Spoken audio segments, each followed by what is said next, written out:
Baik anak-anak, setelah tadi membahas tentang bagaimana sejarah berdirinya dinasti Umayyah, kali ini Bapak akan menjelaskan perkembangan peradaban dan ilmu pengetahuan pada masa Daulah Umayyah. Sudah kita ketahui bahwa dinasti ini dalam perjalanannya mempunyai 14 khalifah. Pasti dalam masa berdirinya ini kan ada proses kemajuan yang terjadi dong. Sebenarnya dalam perkembangan ilmu pengetahuan sudah terjadi dalam periode Khulafaur Rasyidin. Hanya saja dalam dinasti ini memiliki peningkatan yang begitu pesat, sehingga pada zaman itu Islam menjadi semakin maju dalam soal pengetahuan.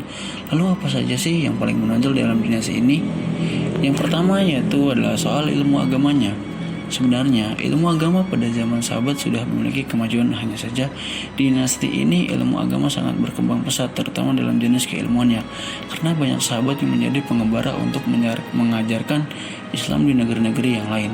Di antara ilmu-ilmu agama yang berkembang adalah ilmu qiraat atau seni membaca Al-Quran, serta ilmu tafsir, sehingga menghasilkan ulama-ulama baru di bidangnya masing-masing, seperti Abdullah bin Ibnu Katsir dan lain-lain.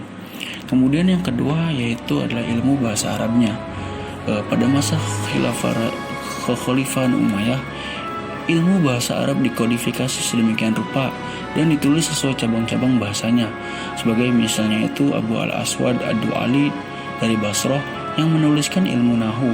Yahya bin Ya'mar, murid Abu al-Aswad, kemudian menggeluti ilmu Saraf dan Balaghah dan masih banyak lagi. Kemudian yang ketiga adalah ilmu sejarah. Perkembangan ilmu sejarah di dinasti Umayyah dimulai dari penulisan Sirah Nabawiyah atau perjalanan hidup Nabi Muhammad.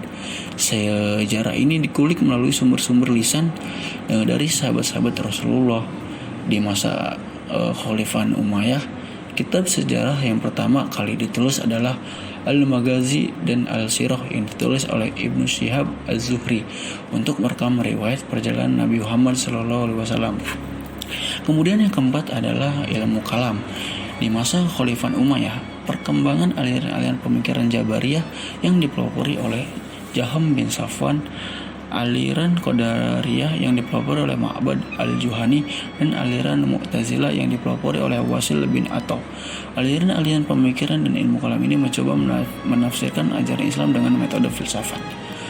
Kemudian yang kelima itu ilmu sastra.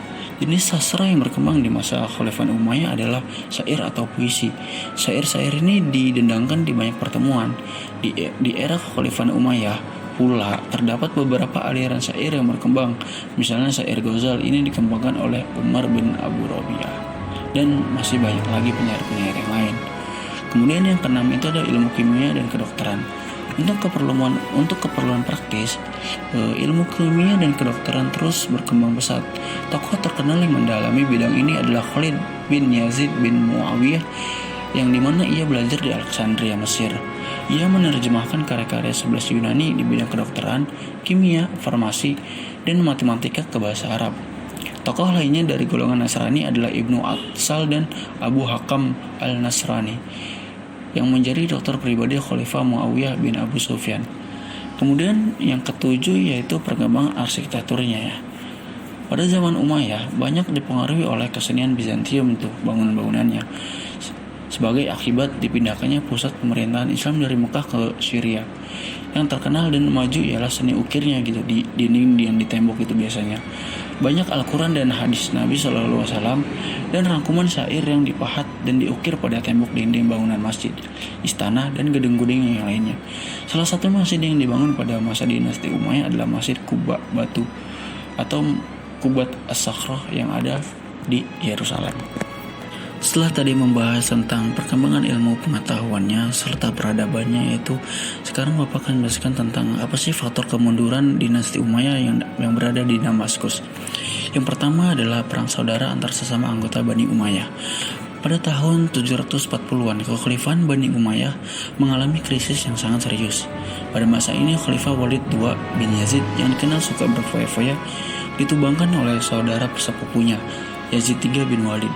Namun Yazid III kemudian meninggal juga tak lama setelahnya karena sakit. Kemudian saudara Yazid III Ibrahim bin Walid menggantikannya, namun pada gilirannya juga ditumbangkan oleh kerabatnya Marwan II bin Muhammad. Perang saudara antara sesama Bani Umayyah yang menghancurkan wibawa Bani Umayyah. Akibatnya banyak pemberontakan muncul di berbagai provinsi. Kemudian yang kedua adalah pertentangan antara kelompok Qais atau orang Arab Utara dan kelompok Yaman, orang Arab Selatan. Pertentangan antara kelompok di Bani Umayyah ini terlepas dari pertentangan antar kelompok Qais melawan kelompok Yaman. Kedua kelompok ini saling mendukung kandidat khalifahnya sendiri-sendiri dan akhirnya terjadilah perang saudara gitu. Kemudian yang ketiga adalah diskriminasi kaum Mawali atau orang non-Arab yang baru masuk Islam kan. Faktor lain penyebab munculnya itu pemberontakan adalah diskriminasi terhadap kaum Mawali. Mawali adalah golongan pada masa dinasti Umayyah yang terdiri dari orang-orang non-Arab yang baru masuk Islam. Diskriminasi pada masa dinasti Umayyah yang dialami Mawali antara lain adalah tidak bisa memegang jabatan yang tinggi itu, dipandang rendah secara sosial dan harus membayar jizyah meski sudah masuk Islam. Yang keempat, kemudian diskriminasi pada kaum Syiah. Selain kaum Mawali, dinasti Umayyah juga melakukan diskriminasi kepada kaum Syiah atau pendukung keturunan Ali bin Abi Thalib. Ini misalnya dilakukan dengan pembantaian keluarga Husain bin Ali dan keluarganya pada pertempuran Karbala. Kekecewaan mereka ini merupakan menjadi faktor penyebab mereka mendukung pemberontakan Bani Abbasiyah gitu kan. Terus yang kelima adalah adanya pemberontakan oleh Bani Abbasiyah. Pemberontakan Abbasiyah pertama kali diluncurkan oleh pemimpin Bani Abbasiyah itu sendiri, yaitu Abu Abbas al-Saffah. Kemudian saudaranya Abu Ja'far al-Mansur dan panglima perang keturunan Iran yaitu Abu Muslim al-Khurasani. Pemberontakan ini berhasil mengalahkan pasukan Umayyah di pertempuran Sungai Zab pada 16 Januari 750. Setelah menang, Bani Abbasiyah menggantikan Bani Umayyah. Abu Ja'far al-Mansur menjadi khalifah kedua setelah meninggalnya al-Saffah dan kemudian memindahkan ibu kota ke Baghdad. Maka secara itu resmilah Bani Umayyah runtuh dan dilanjutkan oleh dinasti Abbasiyah. Selanjutnya teman-teman, saya akan menjelaskan peradaban Islam Daulah Umayyah di Andalusia. Yang pertama, sejarah lahirnya Daulah Umayyah di Andalusia. Pada suatu hari, atas permintaan dari Kon Julian, gubernur Spanyol di Ceuta, pada tahun 710 Masehi, tentara Islam diminta ke sana, ke Andalusia, untuk memenuhi permintaan tersebut, yaitu bertujuan membantu melawan Panglima Roderick yang telah merampas kekuasaan. Daulah Umayyah pada saat itu dipimpin oleh Khalifah Al-Walid bin Abdul Malik, yaitu khalifah yang ke-6, atau disebut juga Al-Walid I. Kemudian permintaan tersebut diserahkan kepada Musa bin Nusair, yaitu gubernur Afrika Utara. Gubernur Musa memenuhi permintaan tersebut demi membantu keadilan dan menentang kezaliman, dan beliau mengirim 500 pasukan ke Andalusia di bawah pimpinan Tariq bin Ziyad. Dalam mengadakan perjalanan ke sana, Tariq dan para pasukan barbar menyeberangi selat yang terletak di antara Maroko dan benua Eropa ini, kemudian mendarat di Gibraltar atau juga bisa disebut Jabal Tariq. Ya, di bawah pimpinan Tariq ini, tentara Islam berhasil mengalahkan Raja Roderick, dan kemenangan pertama ini dijadikan modal umat Islam untuk menaklukkan wilayah yang lain, di antaranya Cordova, Argedonia, Malaga, Elvira, serta Toledo yang merupakan pusat kerajaan Visigoth. Sedangkan kekhalifahan di Damaskus sedang terjadi konflik politik dengan Bani Abbasiyah. Bani Abbasiyah menyerang habis-habisan Bani Umayyah dan Abdurrahman ad-Dakhil berhasil melarikan diri ke Andalusia dengan ditemani Badar, yaitu ajudannya. Pada saat itu, kepemimpinan di Andalusia dipegang oleh Yusuf bin Abdurrahman al-Fihr. Juga terjadi konflik internal di Andalusia, yaitu antara kabilah Arab dan Qais dan Yaman yang tidak setuju atas kekhalifahan Yusuf bin Abdurrahman al-Fihr. Tetapi akhirnya Yusuf bin Muhammad al-Fihr berhasil mengambil alih kekuasaan tersebut. Dan alhasil kota Cordova ini dipilih menjadi ibu kota Andalusia dan bersaing dengan kota Baghdad sebagai pusat peradaban Islam. Dan ada pusat peradaban Islam pada masa itu, yaitu Baghdad di timur dan Cordova di barat. Kemudian selanjutnya ada perkembangan peradaban dan ilmu pengetahuan Daulah Umayyah di Andalusia. Kepenguasaan Spanyol di bawah Islam ini dikenal dengan sebutan cahaya yang luar biasa. Hal ini dibuktikan dengan munculnya Masjid Agung Cordova, taman-taman kota, pancuran air, dan alun-alun Istana Hamra, syair Mu'assobat, kebun-kebun irigasi di Sevilla dan Valencia, dan lain sebagainya. Hal-hal tersebut merupakan peninggalan kekhalifahan Islam di Spanyol masa Khalifah Abdurrahman.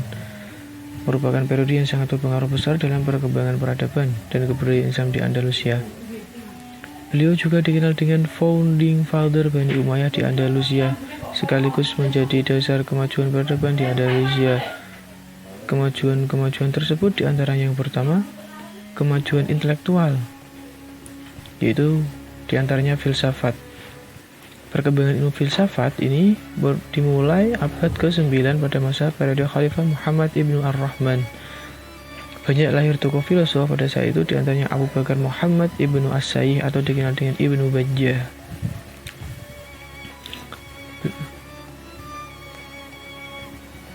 Kemudian juga ada karya filsafat yang terkenal yaitu Hayy Ibnu Yaqzan yang ditulis oleh Abu Bakar ibnu Tufail.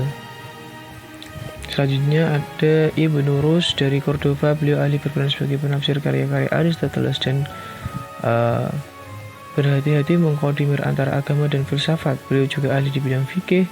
Bidayah Al-Mujtahid merupakan salah satu karya beliau di bidang fikih yang terkenal. Kemudian ada sains. Ilmu yang mengalami perkembangan di bidang sains ialah ilmu kedokteran, musik, matematika, astronomi, dan kimia.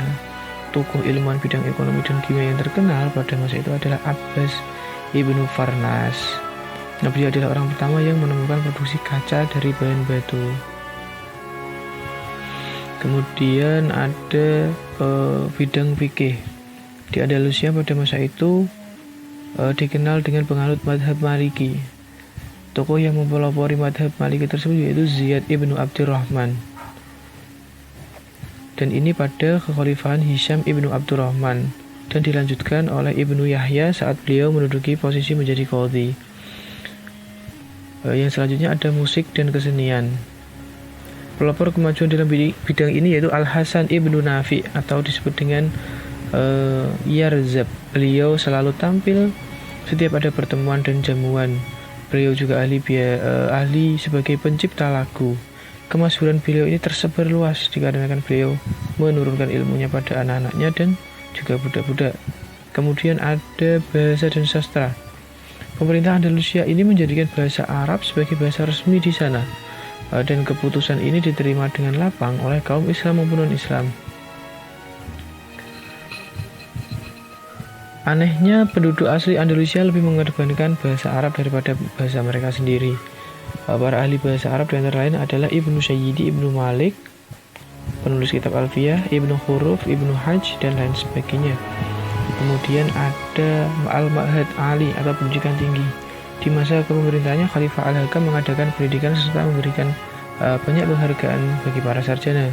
Universitas Cordova adalah salah satu lembaga pendidikan yang tinggi yang terkenal di dunia. Khalifah Al-Hakamlah sebagai pendiri universitas tersebut. Universitas ini bersaing dengan Al-Azhar di Kairo dan Nizamiyah di Baghdad. Kemudian yang terakhir ada perpustakaan atau sarana penunjang pendidikan yang menjadi pusat perhatian, yaitu dengan adanya buku yang banyak pada perpustakaan. Salah satunya perpustakaan Al-Hakam yang terdapat 400.000 buku di dalamnya. Di sisi lain ada kegiatan yang sering dijumpai di Universitas Cordova, yaitu pameran atau bazar buku. Selain ilmu pengetahuan, selanjutnya ada kemajuan arsitektur. Jalan-jalan pasar serta bidang pertanian dibangun supaya memperlancar akses ekonomi dan perdagangan. Kemudian ada juga teknik pembuatan kapal serta alat navigasi.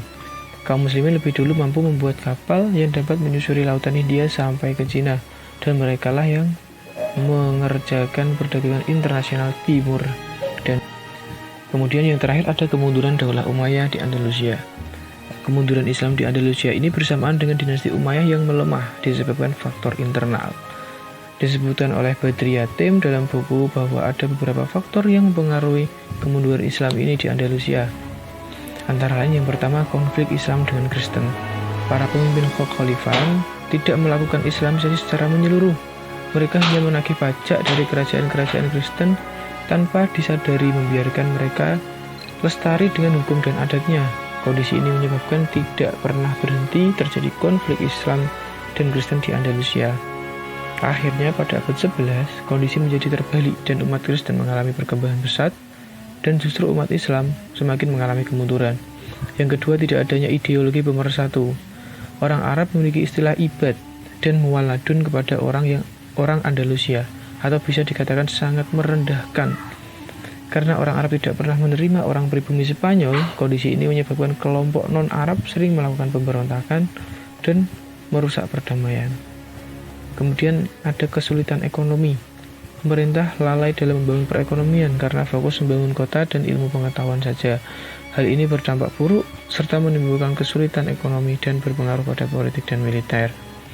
Kemudian tidak jelasnya sistem peralihan kekuasaan. Terjadi perebutan kekuasaan di antara ahli waris disebabkan oleh ketidakjelasan peralihan kekuasaan. Sebab hal ini ada problem yang sangat besar, yaitu muncul Muluk Al-Tawaif dan Bani Umayyah hancur. Granada jatuh ke tangan Ferdinand dan Isabella yang awalnya merupakan pusat kekuasaan Islam yang masih tersisa. Kemudian yang terakhir ada keterpencilan. Wilayah Andalusia jauh dari pusat dunia Islam, yaitu Baghdad pada masa itu. Akibatnya, kekhalifahan di Andalusia bisa dikatakan berjuang individu tanpa adanya campur tangan pemerintahan Bani Umayyah pusat. Dan hanya menerima bantuan pasukan dari Afrika Utara, yaitu suku Barbar. Kondisi ini memicu kebangkitan Kristen yang semakin besar kekuatannya di Andalusia. Sekian dari pembelajaran hari ini, kurang lebihnya mohon maaf. Wabillahi taufiq wal hidayah, Assalamualaikum warahmatullahi wabarakatuh.